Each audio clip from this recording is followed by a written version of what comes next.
একটি বাগানে ছিল একটি ছোট্ট আপেল গাছ। গাছটির উপর অনেক সুন্দর আপেল ধরেছিল, কিন্তু একটি আপেল ছিল যা এখনো অপরিণত ছিল। সে জানত সে যদি আরো একটু অপেক্ষা করে তবে পাকা হয়ে উঠবে এবং সবাই তাকে খেতে চাইবে। আপেলটি দিনের পর দিন তার গা কাঁচা ছিল। সে দুঃখিত ছিল কারণ তার সতীর্থ আপেলগুলি অনেক সুন্দর, রঙিন এবং পাকা হয়ে গিয়েছিল। তারা সবাই খেতে প্রস্তুত হয়েছিল, কিন্তু সে ছিল একা। একদিন বাগানটিতে একটি ছোট ছেলে আসলো। সে দেখল অপরিণত আপেলটি ঝুলে আছে। সে আপেলটি তুলে নিয়ে বলল, এই আপেলটি অপরিণত, আমি একে খেতে পারবো না। ছেলেটি ফিরে চলে গেল। অপরিণত আপেলটি খুবই দুঃখিত হলো।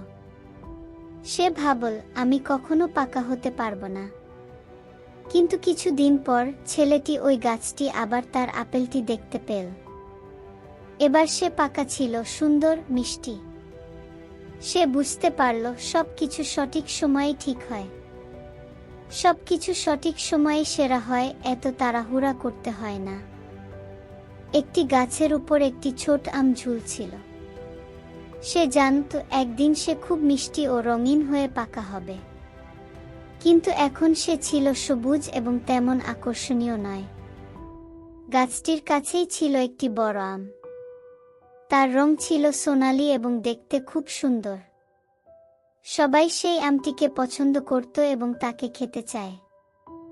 অপরিণত আমটি খুবই দুঃখিত হয়ে ভাবল, আমিও যদি পাকা হতাম তবে সবাই আমাকে খেত। একদিন একটি ছোট ছেলে গাছের নিচে দাঁড়িয়ে ছিল। সে পাকা আমটি তুলল এবং খেতে শুরু করল।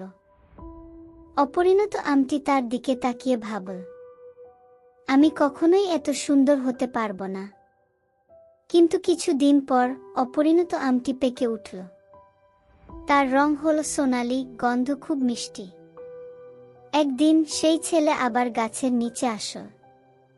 সে সেই পাকা আমটি তুলে নিয়ে বলল, এটা খুবই মিষ্টি। অপরিণত আমটি বুঝতে পারল সঠিক সময়েই সে তার মূল্য পেয়েছে। সবকিছু সঠিক সময়েই সেরা হয়, অপেক্ষা করা খুবই গুরুত্বপূর্ণ।